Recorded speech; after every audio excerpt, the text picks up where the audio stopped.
You're watching Strategic News Global. I'm Amitabh Revi, and we are very fortunate to be joined by Ambassador Jaideep Mazumdar from Manila in the Philippines.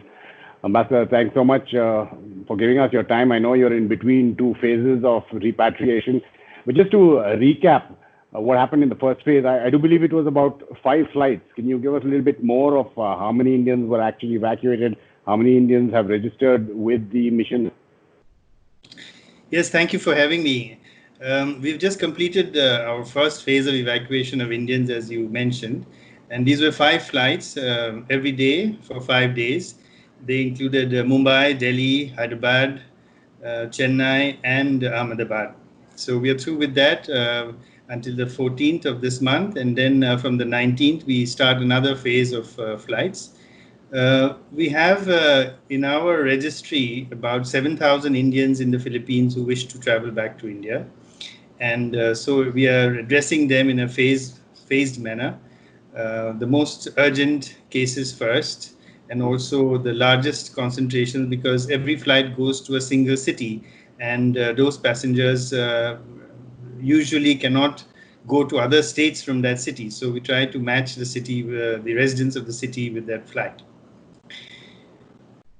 When you're talking about the second phase, I believe that's from the 19th to the 30th. There are another 5 flights that are planned by Air India. Again, it's going to be Manila, Mumbai, Visakhapatnam, or Manila, Mumbai, even Kochi. I think the first 2 flights are. There is one flight, though, which goes from Cebu to Delhi, I think, and Jaipur as well. The Cebu flight will probably go to Mumbai and Ahmedabad, because the most number of people are from Cebu are from that part of the country. And we will also have a flight to Visakhapatnam from Manila, and Jaipur, as you mentioned, Kochi and Bangalore.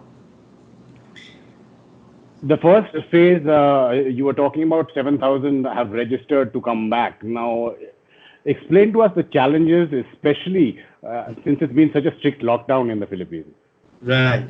So Philippines presented its own challenges. As you know, the government of India had planned in the first phase to evacuate citizens from 12 countries around the world. These were the United States, the UK, some Gulf countries, Malaysia, Singapore, and the Philippines.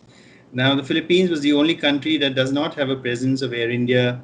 We did not have any Air India personnel on the ground. We still don't have any Air India personnel on the ground because they are not allowed to come in because of the lockdown here.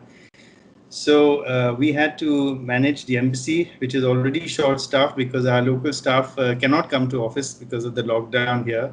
There's no public transport. So we have to manage everything on laptops and cell phones through WhatsApp and video conferencing. So we were fortunately able to get these passengers out because there was no public transport. We had to especially get special permit from tourism buses and pick them up from different locations in the city, bus them to the airport, and then provide them with the meal and then check them in. So they all went pretty smoothly by the feedback that we have received from the passengers back home. And I must say, it was really, even though I'm in government, I must say that it was a very good all-of-government approach back in India as well. And the Ministry of External Affairs, the Ministry of Civil Aviation, the Ministry of Health, and all the state governments worked as like a well-oiled machine and now working like a well-oiled machine.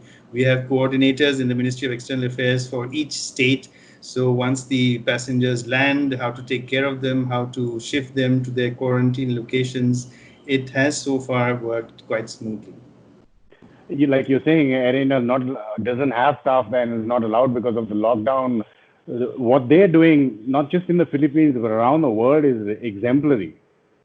Mm-hmm. Yes, thank you. Here the lockdown has been quite strict. Nobody is allowed out into the streets. I cannot even step out from my house into my street.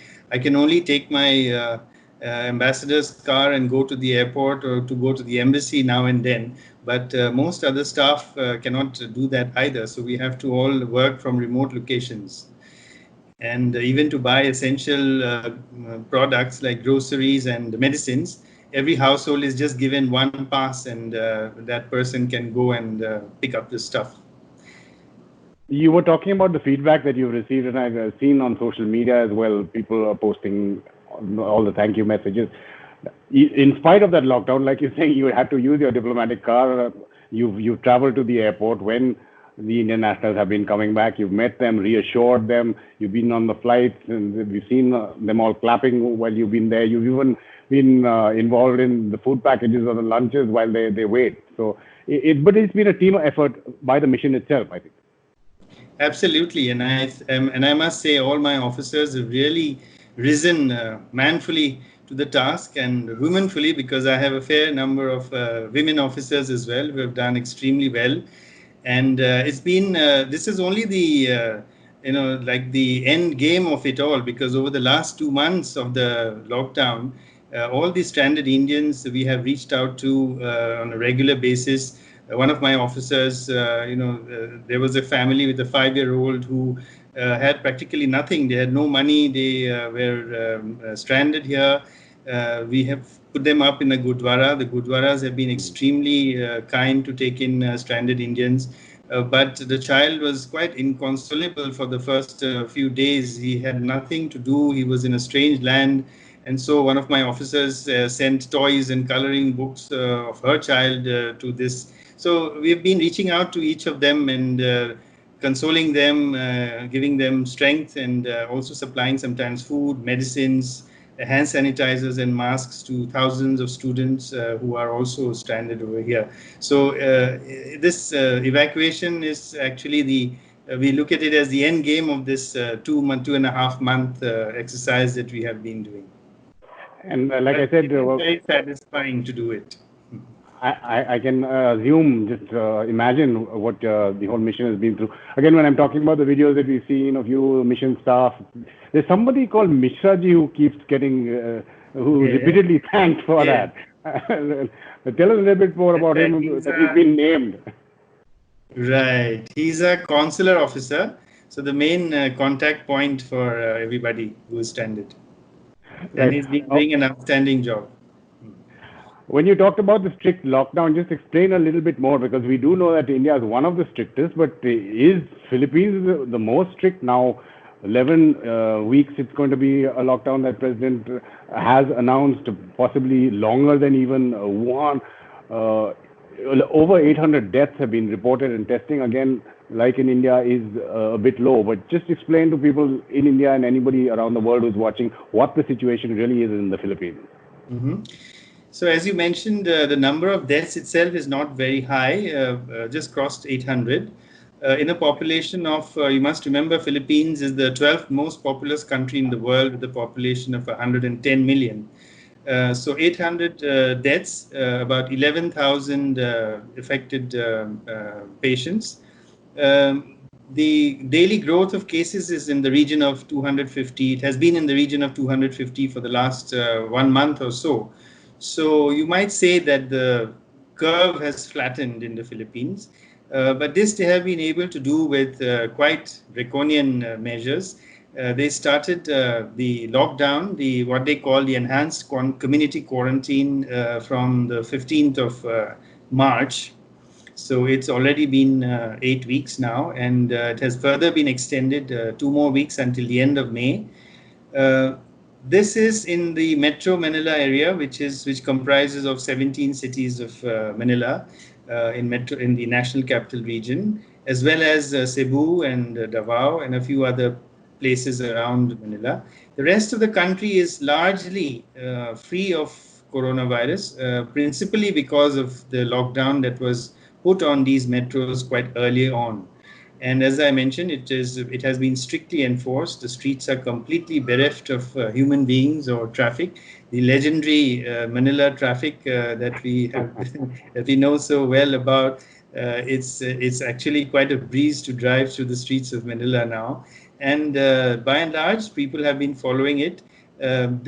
From today, we have what is called a modified, extended, enhanced quarantine, which means that some shops in malls can open now. Some of the industries can open with 50% of the workers.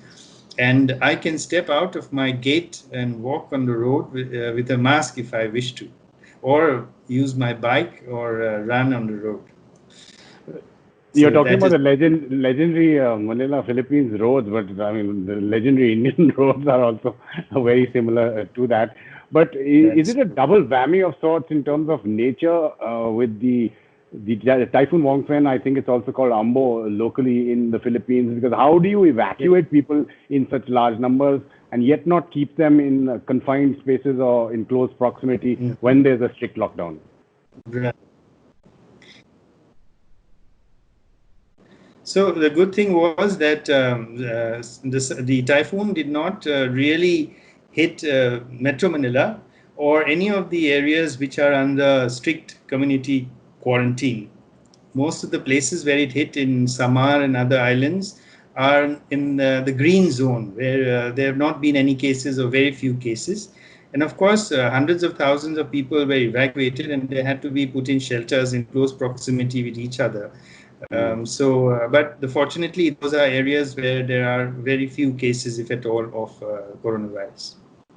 Ambassador Mazumdar, just talking about India and Philippines before the pandemic and hopefully very soon when you can pick up the pieces again. India's look east, which changed to act east. There's a lot of cooperation, some would say not enough with the Philippines, but there was military cooperation as well. And we had joint exercises, I think in May 2019, if I'm not wrong, between India, Philippines, the US and Japan in the South China Sea, which geopolitically is very strong message that's being sent out. So the last 3 years have been very good insofar as our bilateral relations are concerned. You would recall that Prime Minister Shri Narendra Modi had come here in November 2017, and where we signed a number of agreements. We had a substantive bilateral engagement with the Philippines President Duterte. Then the following year, President Duterte visited India in 2018. And last year in 2019, which was the 70 years of our diplomatic relations, our president came here on a state visit, where again we signed a large number of agreements in defense and other fields. We have had bilateral working group meetings in defense procurement, in agriculture, in a wide variety of subjects. Philippines has been well, it is an English-speaking country, a robust and raucous democracy like India, with a very large population, a young population, very aspiring young population. So we have much in common between the two countries. And I think the stage is set for a far more intense relationship than we have had.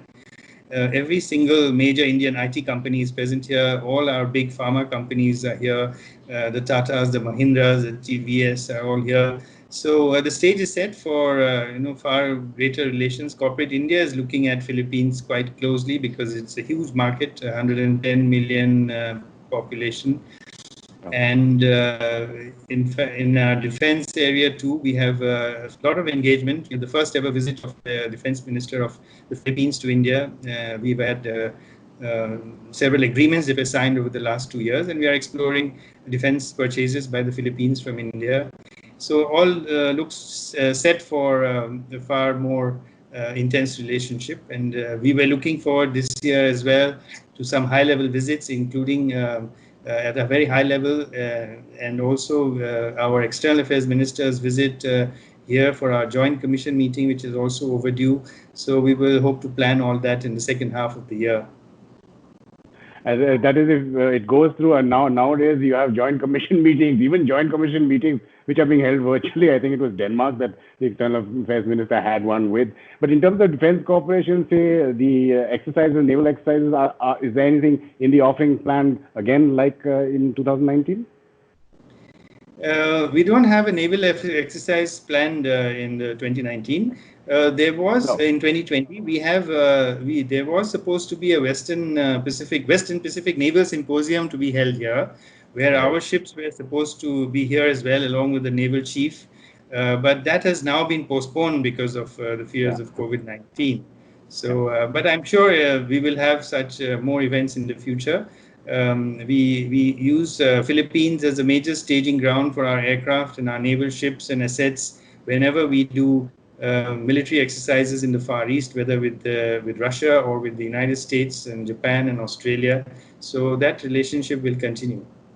And you mentioned defense cooperation. I think the defense minister of Philippines, was it in December 2019, mentioned the will or the want to say purchase the BrahMos missiles. Has anything progressed on that front? Well, there are discussions going on a range of platforms and weapon systems between India and the Philippines. And once travel becomes possible, our joint committee that we have between the two countries on defense, logistics and industry will meet, and they will discuss about different programs that we have on defense purchases. Mr. Mazumdar, this is a virtual connect between you and me. Hopefully, we will actually meet soon in person as well. But there are other connects. I do know you're from Guwahati. The founder and editor-in-chief of StratNews Global and Bharat Shakti, Nitin Gokhale, is also from there. Plus, I just wanted to tell you that your replacement, Shambhu Kumaran, was a batchmate of mine in JNU and a close friend. You are moving on. You have been announced as the next envoy to Austria. So different climes, ultimately, when you can finally make that shift. Yes, that's right. I, of course, have enjoyed my 3 years in the Philippines. Philippines is a very, very interesting country, a very warm and hospitable people, and a tremendous amount of potential between the two countries. So I'm happy that I spent 3 good years here. But I do look forward to Vienna and to doing some more multilateral work as well there with the Atomic Energy Agency as well as the other UN offices there. I have served in the UN in New York, and I did enjoy my multilateral experience, so I look forward to that, as well as to my bilateral connect with Austria, because it is a country with a lot of technology. Many companies are present in India in niche areas, whether it is in say wastewater treatment or energy efficiency, and a lot of high-tech areas. So I look forward to synergizing that relationship. Ambassador Mazumdar, hats off to you and the mission. Thank you so much for your time, and all of you do stay safe. Thank you very much. I was happy to be on your talk, and you stay safe too.